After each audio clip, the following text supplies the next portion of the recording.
कल कहाँ तक पढ़े थे हम लोग?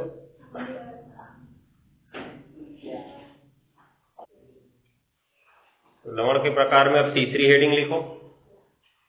पहला दूसरा तो हो गया था, एक साधारण और एक अम्लीय।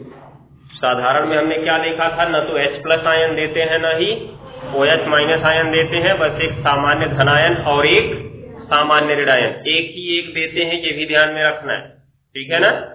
आगे दूसरा हमारा क्या था, अम्लीय लवण, जिसमें हमने कहा कि एक धनायन तो देते ही हैं, साथ में उस धनायन के साथ और कौन सा आयन देते हैं, H+ आयन देते हैं, जिससे पता चलता है कि अभी इसमें कुछ अम्ल का अंश बाकी है, ठीक है ना।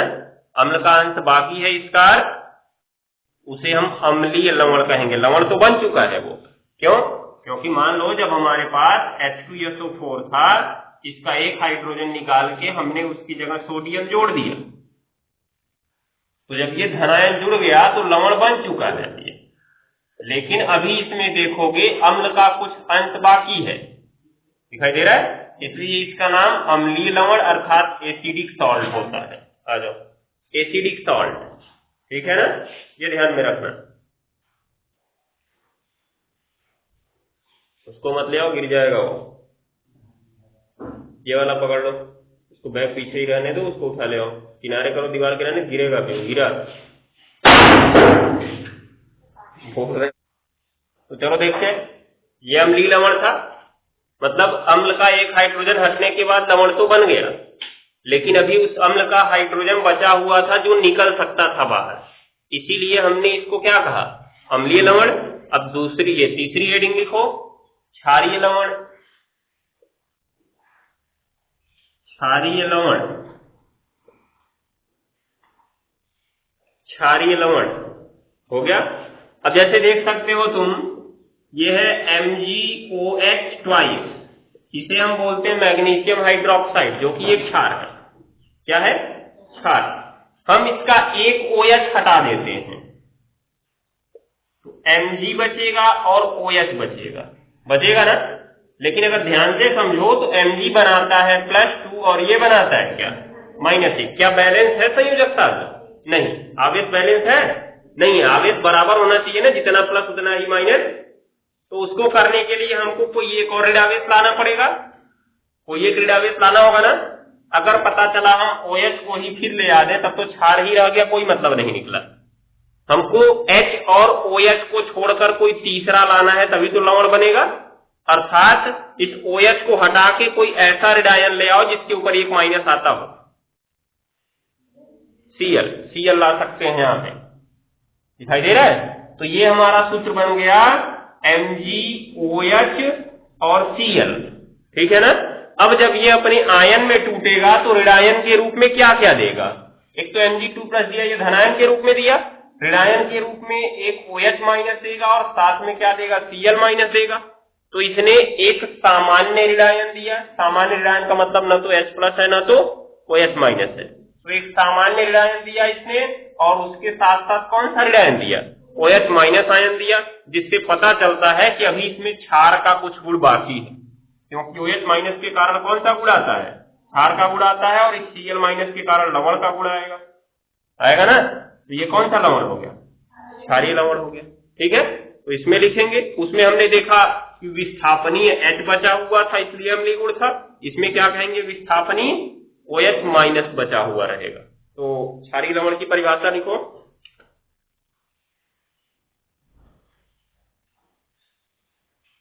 ऐसे लवण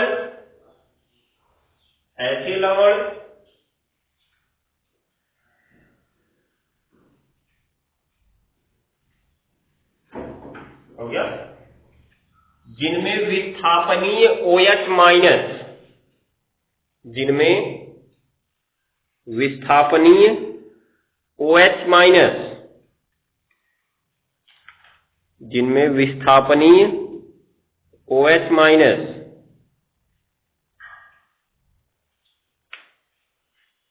विस्थापनीय OH- हो गया। कोष्ठक में लिख देना हाइड्रोक्साइड आयन, हाइड्रोक्साइड आयन पाया जाता है पाया जाता है।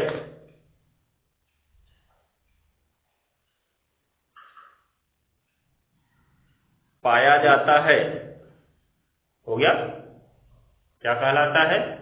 क्षारीय लवण कहलाता है।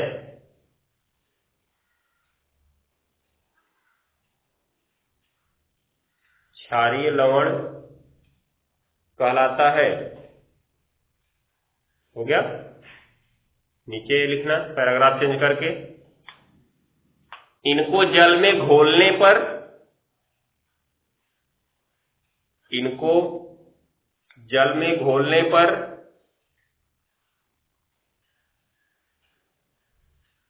इनको जल में घोलने पर ये सामान्य ऋणायन के साथ, ये सामान्य ऋणायन के साथ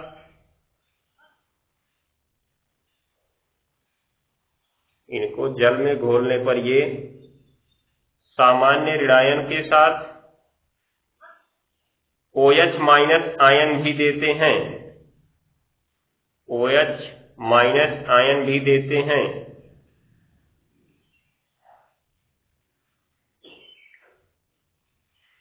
OH माइनस आयन भी देते हैं, जैसे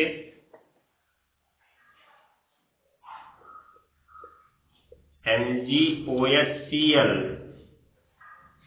उसके बाद MgOHBr। देखो इनका आयनन देख लो पहले, Mg पे 2+ देगा, OH पे माइनस देगा और Cl पर भी क्या देगा? माइनस। ये Mg पे 2+ देगा, OH पे माइनस देगा और Br पे माइनस देगा। तो तुम देख रहे होगे एक सामान्य ऋणायन बन रहा है दोनों में, और एक कौन सा आयन बन रहा है? हाइड्रोक्साइड आयन बन रहा है। इसका मतलब ये क्षारीय लवण है। क्या है? क्षारीय लवण। दोनों अभिक्रिया लिखो, फिर आगे बढ़ते हैं। अब अगली हेडिंग लिखो, मिश्रित लवण।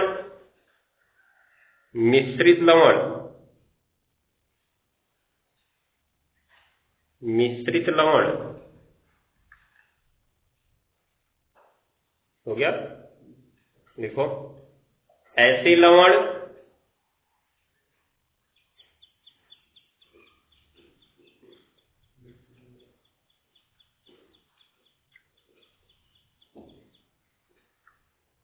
जो जल में घोलने पर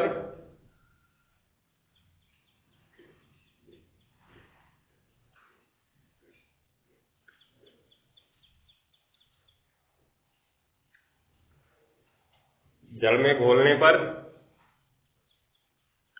हो गया,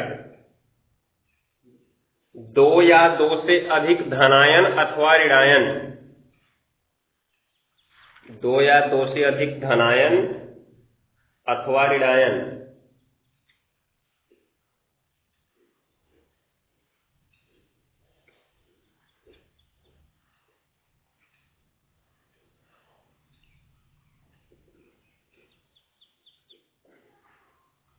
कोष्ठक में लिख देना H+ तथा OH- को छोड़कर।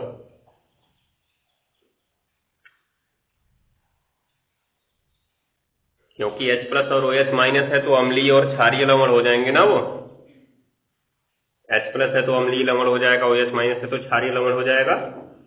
इसमें भी देखो दो ऋणायन तुमको मिल रहा है, तो क्या हम इसको मिश्रित लवण कह देंगे? नहीं, क्योंकि इसमें दूसरा ऋणायन कौन सा है? OH- है, इसलिए क्षारीय लवण होगा, ये मिश्रित लवण नहीं हो सकता है। ठीक है ना? तो क्या लिखे? देते हैं, देते हैं,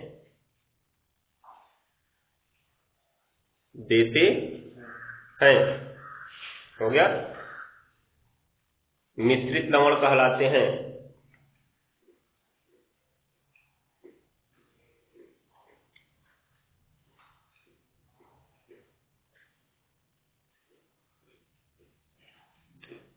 हो गया, जैसे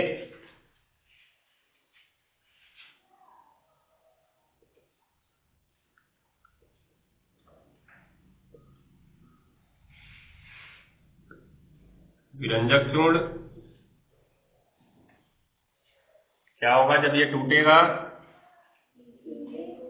ये 2 प्लस देता है और Cl पे माइनस या ClO पे माइनस देता है और Cl पे माइनस देता है, तो इसने 2 ऋण आयन दिया ना, क्योंकि यह 2 ऋण आयन देता है,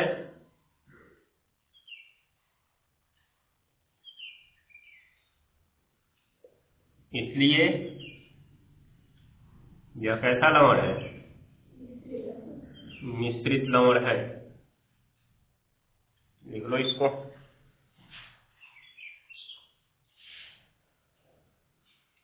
क्योंकि यह 2 ऋण आयन देता है, इसलिए यह मिश्रित लवण है।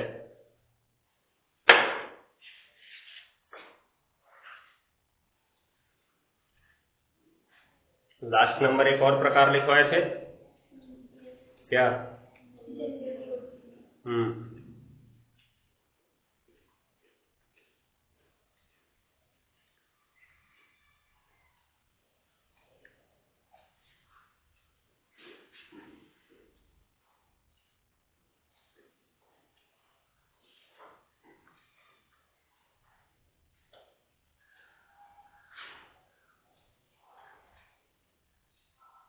लास्ट प्रकार देखो अब, जल योजित लवण।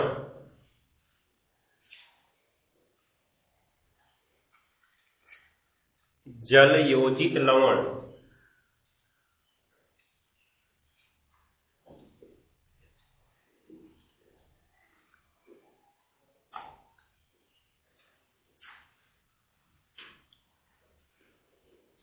हो गया।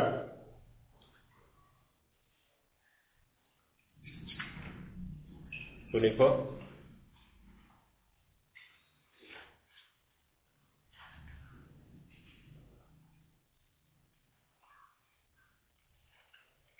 जल योजित लवण में लिखो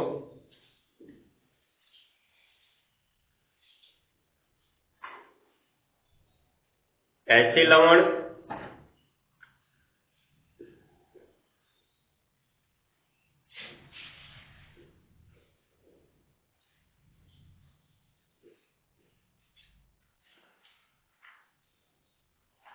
लवण जो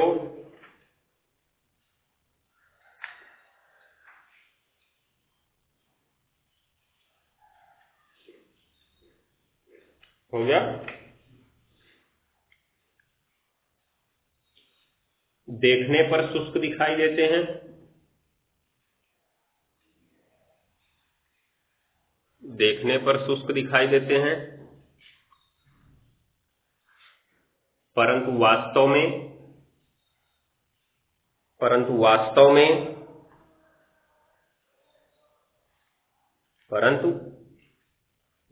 में उनमें कुछ जल के अणु संयुक्त रहते हैं, उनमें कुछ जल के अणु संयुक्त रहते हैं।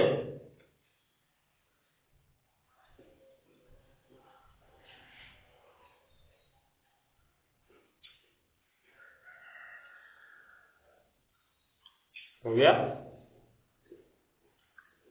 जल योजित लवण कहलाते हैं।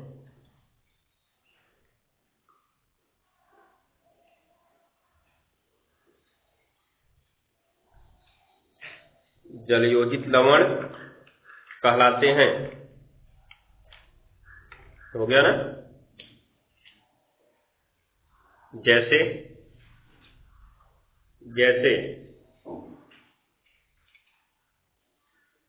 एक एग्जाम्पल तो हमने लिखवाया था तुमको, Na2CO3 इंटू 10H2O। ये इसका साधारण नाम अर्थात व्यापारिक नाम क्या है? धावन सोडा। ठीक है, लेकिन जब हम इसका रासायनिक नाम बोलते हैं तो एक तो इसका नाम हो गया क्या? सोडियम कार्बोनेट है ना, लेकिन जल का अणु जुड़ गया तो सामने इसके लगा देंगे जल योजित, उसके बाद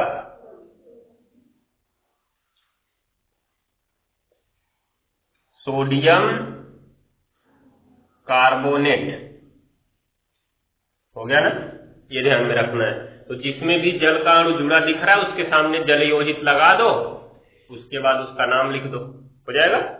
जैसे अभी देखो कॉपर सल्फेट का होता है CuSO4 इंटू 5H2O बनाता है, तो इसका अगर नाम देंगे तो हम जल योजित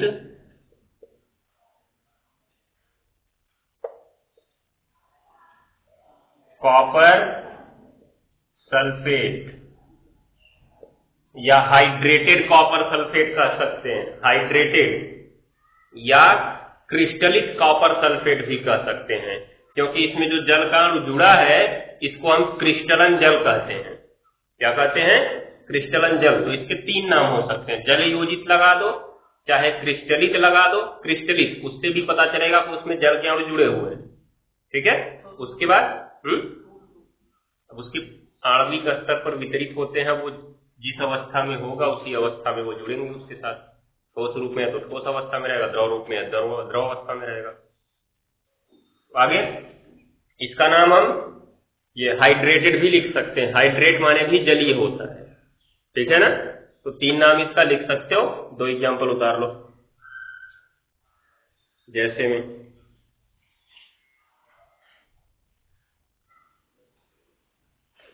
अभी जब इसको गर्म कर दोगे ना तो इसका जल निकल जाएगा बाहर, इसीलिए अभिक्रिया में इसको लिखा नहीं जाता है, क्योंकि ये भाग ही नहीं लेता है।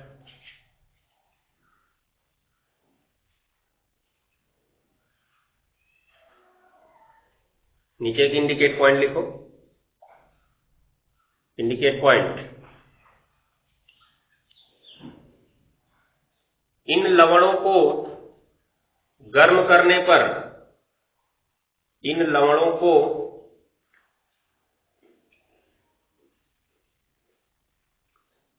गर्म करने पर इनका क्रिस्टलन जल बाहर निकल जाता है।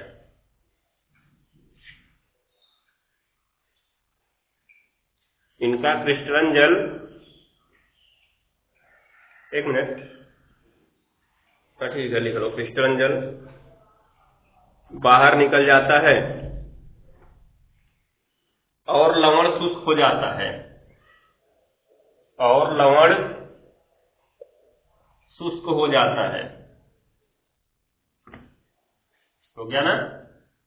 जैसे देख सकते हो, मान लो हमारे पास CuSO4 इंटू 5H2O है, इसको अगर हम गर्म कर दिए तो CuSO4 अलग हो जाएगा और 5H2O क्या हो जाएगा? अलग हो जाएगा। ये शुष्क हो गया, देख रहे हो ना। तो ये प्रकार से इसको लिख सकते हो।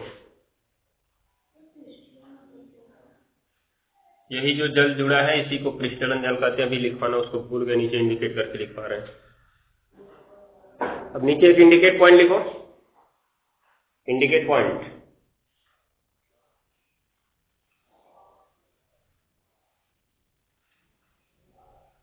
इसमें लिखेंगे जलयोजित लवण में,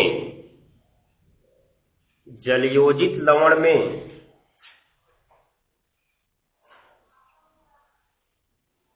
जलयोजित लवण में लवण के साथ जुड़े हुए जल को, लवण के साथ जुड़े हुए जल को क्रिस्टलन जल कहते हैं। लवण के साथ जुड़े हुए जल को क्रिस्टलन जल कहते हैं। जब कॉपी जमा कर दिए तो साइकिल ले लो, घर निकल लो, धीरे से, रुको मत यहाँ पे। अब नहीं तो 3 नंबर का बताओगे तो कट जाएगा वो भी जो मिलेगा। जैसे CuSO4 इंटू 5H2O, यही कौन सा जल है? क्रिस्टलन जल है।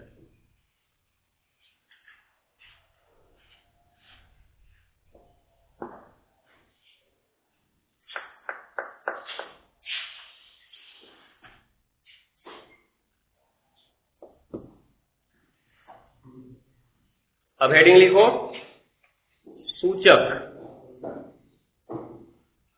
सूचक इंडिकेटर्स,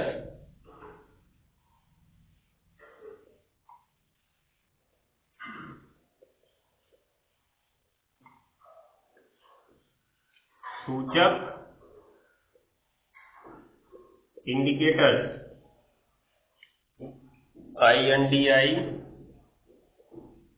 INDICATORS।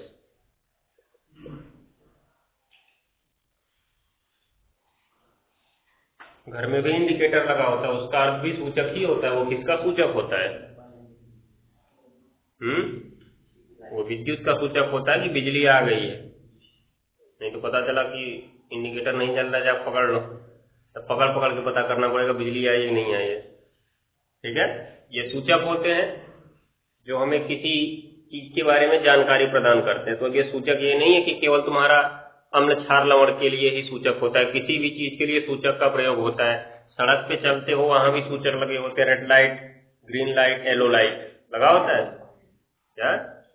ऐसे कैसे नहीं लगा होता है, वहीं पट्टी घूमोगे क्या जानो। उसके बाद देखो सड़क पे जाओ तो देखो ऊपर बोर्ड भी लगा होता है कि ये इतना दूर है, ये उतना दूर है, वो भी सूचक ही होता है। इससे सीधे जाओगे तो बंधवा पहुंच जाओगे, इधर मुड़ जाओगे तो सुल्तानपुर पहुंच जाओगे, इधर जाओगे चांदा पहुंच जाओगे, इधर जाओगे गड्ढे में पहुंच जाओगे। तो ये सब लगा होता है। तो सब चीजें सूचक ही होती हैं, सारी चीजों की जानकारी हमको मिलती जाती है। तो जो भी चीज हमें कुछ जानकारी देता है उसे हम सूचक कहते हैं। अर्थात जिसके बारे में हम नहीं जानते हैं वो चीज हमको उसकी जानकारी प्रदान कर रहा है, तो हम उसको क्या कहते हैं? सूचक कहते हैं। ठीक है, ये ध्यान देना। तो हम यहाँ पे विशेष रूप से किसके लिए पढ़ेंगे? अम्ल क्षार और लवण के लिए पढ़ेंगे। तो लिखो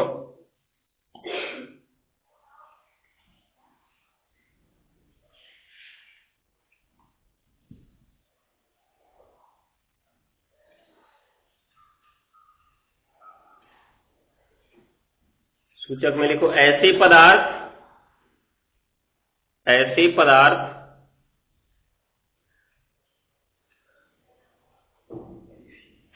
ऐसे पदार्थ हो गया जो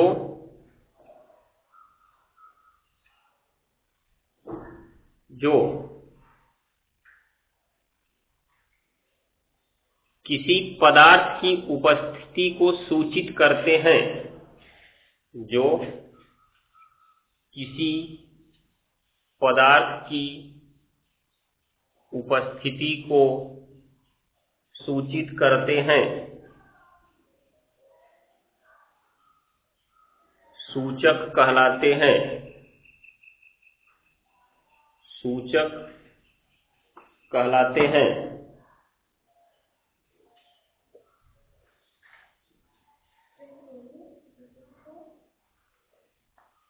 ऐसे पदार्थ, या क्या बोले,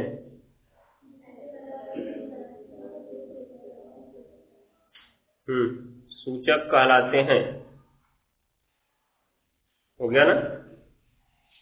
आगे लिखना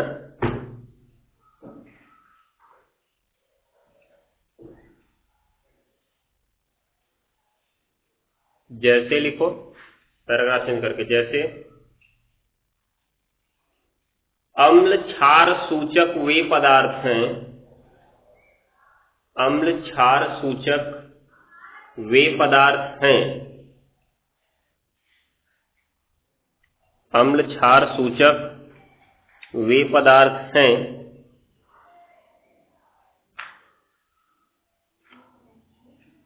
अम्ल क्षार सूचक वे पदार्थ हैं जो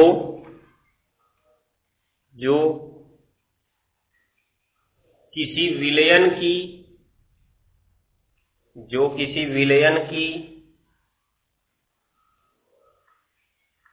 अम्लीय या क्षारीय प्रकृति को, जो किसी विलयन की अम्लीय या क्षारीय प्रकृति को सूचित करते हैं, जो किसी विलयन की अम्लीय या क्षारीय प्रकृति को सूचित करते हैं या प्रदर्शित करते हैं। दोनों का अर्थ एक ही है। हो गया ना?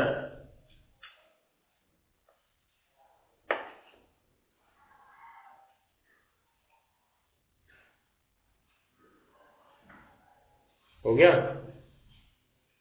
आगे लिखना।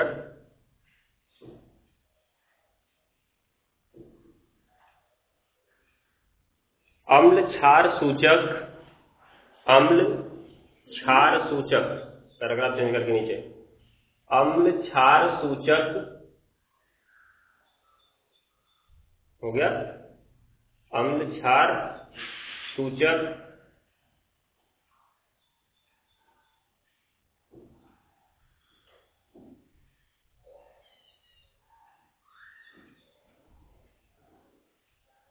अम्ल क्षार सूचक, हो गया? किसी विलयन के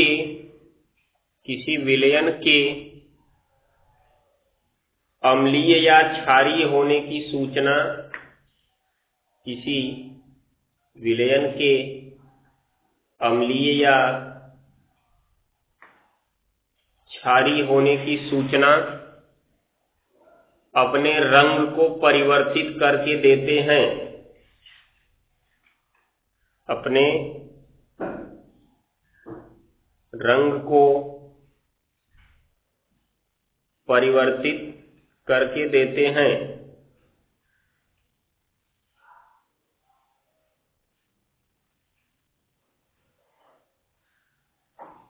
हो गया? आगे लिखना। सामान्यतया प्रयुक्त होने वाले सूचक निम्न प्रकार हैं। सामान्यतया प्रयुक्त होने वाले सूचक निम्न प्रकार हैं।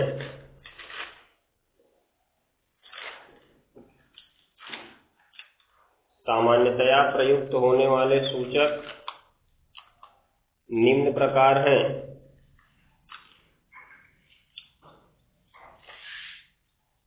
हो गया?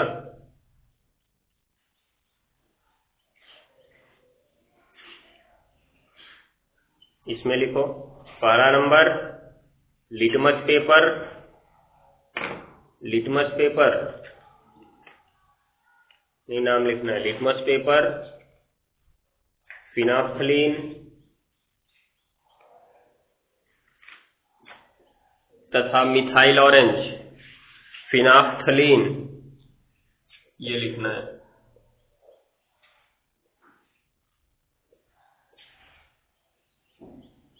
फिनाफ्थलीन तथा मिथाइल ऑरेंज, ऑरेंज माने संतरा।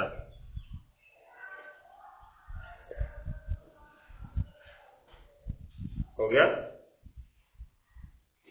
Methyl orange.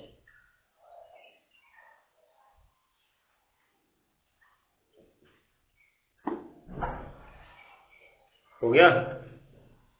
अब लिखेंगे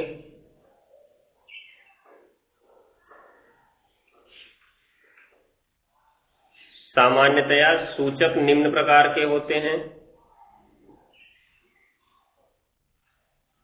सामान्यतया सूचक निम्न प्रकार के होते हैं।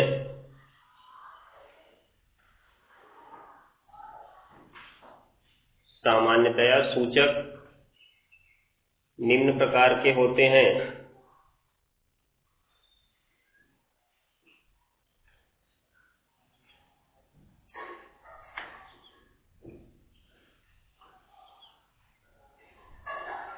हो गया? पहली हेडिंग या पहला नाम लिख लो या हेडिंग से ही लिखना शुरू करो। पहली हेडिंग, प्राकृतिक सूचक, प्राकृतिक सूचक, प्राकृतिक सूचक।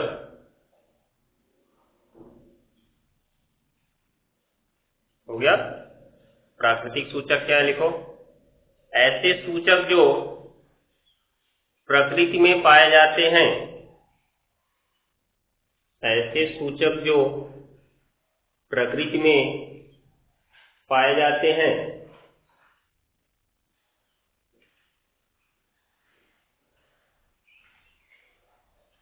ऐसे सूचक जो प्रकृति में पाए जाते हैं गया, प्राकृतिक सूचक कहलाते हैं।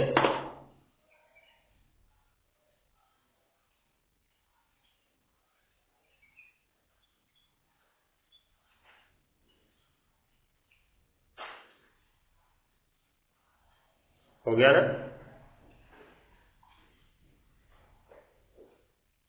ये निम्न प्रकार के, या जैसे लिख लो, जैसे जैसे पहला नंबर, या जैसे में लिख लो लिटमस पेपर, जैसे लिटमस पेपर, कॉमा हल्दी, कॉमा हल्दी आदि, लिटमस पेपर, कॉमा हल्दी आदि। हो गया? अब नीचे एक सिंगल इंडिकेट पॉइंट लिखो, सिंगल इंडिकेट पॉइंट,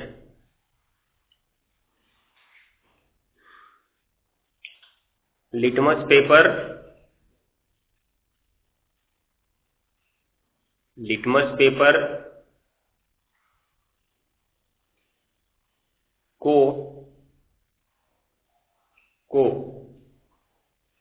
विलयन में डुबाने पर,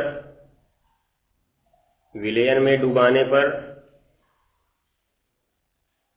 यह अपने रंग को परिवर्तित करके, विलयन में डुबाने पर यह अपने रंग को परिवर्तित करके, रंग को परिवर्तित करके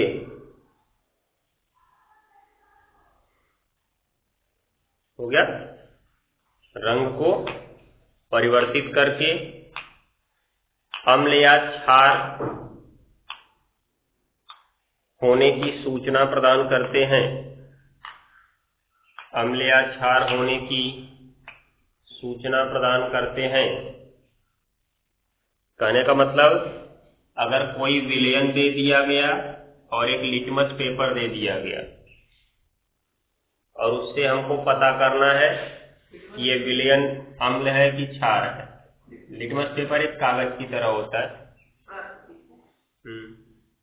प्राकृतिक मतलब उसको हम कोई प्रयोगशाला में नहीं बनाते हैं, समझ गए? जैसे ये कागज है तो कागज को हम पूरी तरह से संश्लेषित नहीं कर सकते। कागज लकड़ी लिया गया, उसको लुगदी काट के उसको पीस के बना दिया गया। हाँ, इसमें कुछ रासायनिक पदार्थ मिलाया जाता है, प्रयोगशाला में इसको निर्मित किया गया, तब इसे हम संश्लेषित कहेंगे। तो पीएच पेपर जो होता है इस प्रकार का कागज ही होता है, उसमें कोई रासायनिक पदार्थ अलग से नहीं मिलाते हैं कि उसकी प्रवृत्ति बदली जाती है रासायनिक पदार्थ मिलाकर। ठीक है, ये ध्यान में रखे रहना। तो क्या होगा, लिटमस पेपर को ले जाएंगे हम, विलयन में डुबाएंगे। अब ये अपना रंग परिवर्तित करके हमें सूचना देगा कि विलयन अम्लीय है कि क्षारीय है। ठीक है, अगर उदासीन है अर्थात लवण है तो कोई रंग नहीं देगा, जैसा है वैसा ही रहेगा, कोई रंग में बदलाव नहीं होगा। लेकिन अगर अम्लीय है तो किस प्रकार से बदलता है,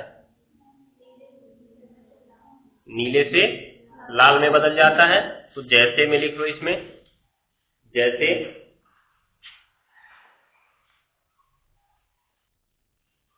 यदि नीले लिटमस पेपर को, यदि नीले लिटमस पेपर को,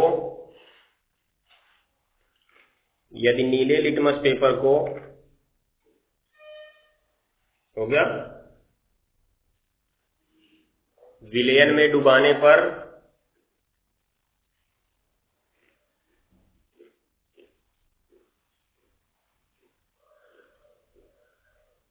पहले से नीला रहता है तो उसको नीला बनाया, तो नीला होता है।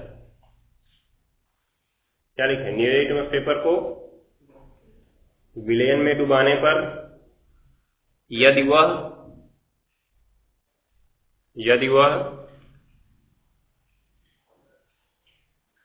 लाल रंग का हो जाता है तो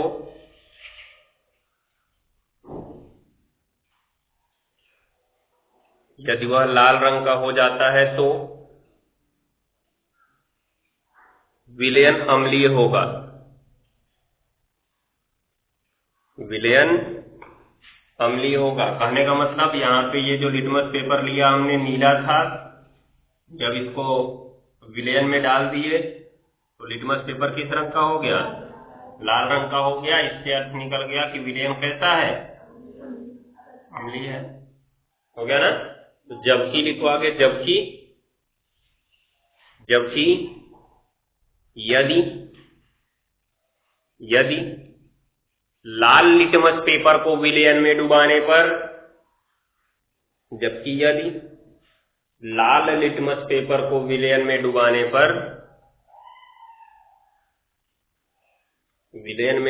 पर वह नीले रंग का हो जाता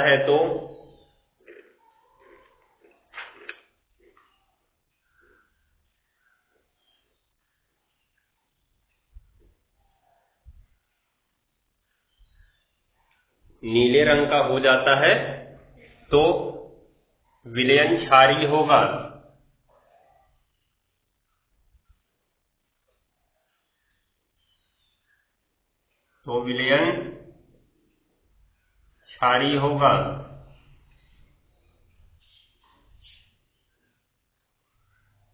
हो गया ना? अब जैसे ये दोनों चित्र देख सकते हो, ये लाल लिटमस है, इसको विलयन में जब डुबा रहे हैं तो ये किस रंग का हो जा रहा है? नीले रंग का हो जा रहा है। इसका मतलब ये विलयन कैसा है? क्षारीय है। और जबकि इसमें क्या था? नीला लिटमस था, इसको विलयन में डुबाया, किस रंग का हो गया? लाल रंग का। तो विलयन अम्लीय। दोनों चित्र बना लो, आसानी से समझ जाओगे। हाँ, प्राकृतिक ही होता है इनका रंग, प्राकृतिक रूप से।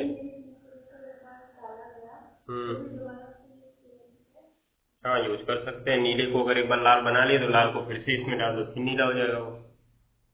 नहीं, एक मिनट, नीले को, ये लाल को हमने प्रयोग कर लिया है, नीला बन गया, नीले को फिर अम्ल में डाल दो, फिर वो लाल हो जाएगा। ये ध्यान देना। वैसे एक पतला कागज होता है, उसमें एक बार प्रयोग कर लेंगे तो खराब हो जाता है। ये ज्यादा देर तक हम इसको प्रयोग नहीं कर सकते।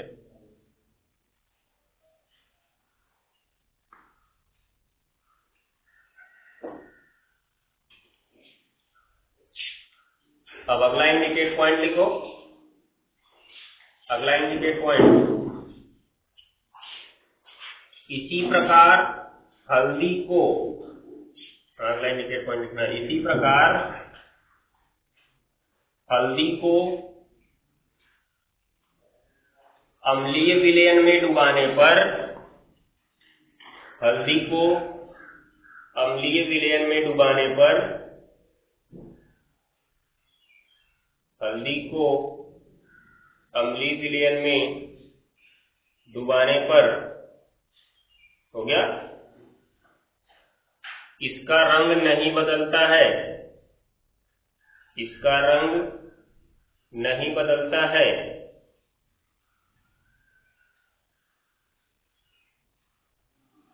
इसका रंग नहीं बदलता है, जबकि क्षारीय विलयन में डुबाने पर, जबकि क्षारीय विलयन में डुबाने पर यह, क्षारीय विलयन में डुबाने पर यह लाल भूरे रंग का हो जाता है,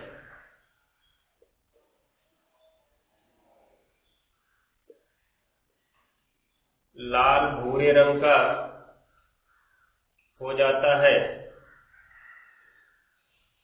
हो गया ना? तो इस प्रकार से हल्दी में भी हम विषारक की पहचान कर सकते हैं। हो गया? दूसरी हेडिंग लिख लो अब, संश्लेषित सूचक। संश्लेषित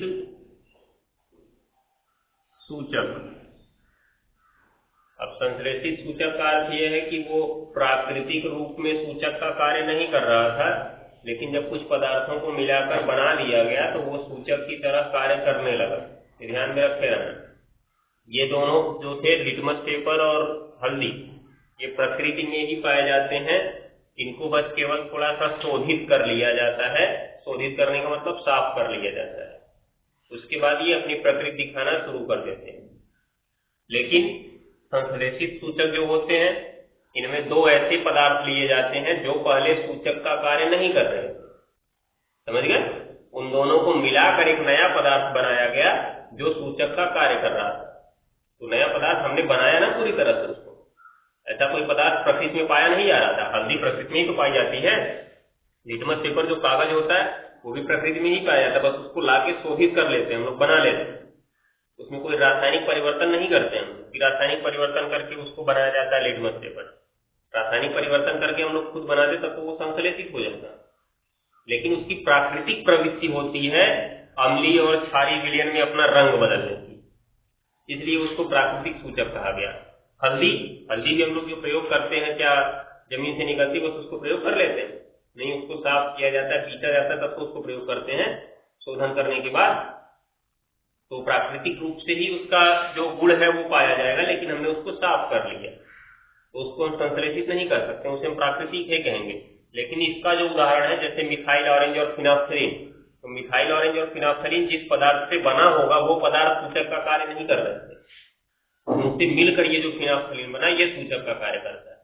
तो इसलिए उस फिनाफ्थलीन को हम संश्लेषित सूचक कहेंगे। अर्थात जिन सूचकों को हम प्रयोगशाला में बनाते हैं अम्ल और क्षार की पहचान के लिए, उन्हें हम क्या कहते हैं? संश्लेषित सूचक कहते हैं। तो इसके भी दो उदाहरण है, इसको हम लोग कल पढ़ेंगे।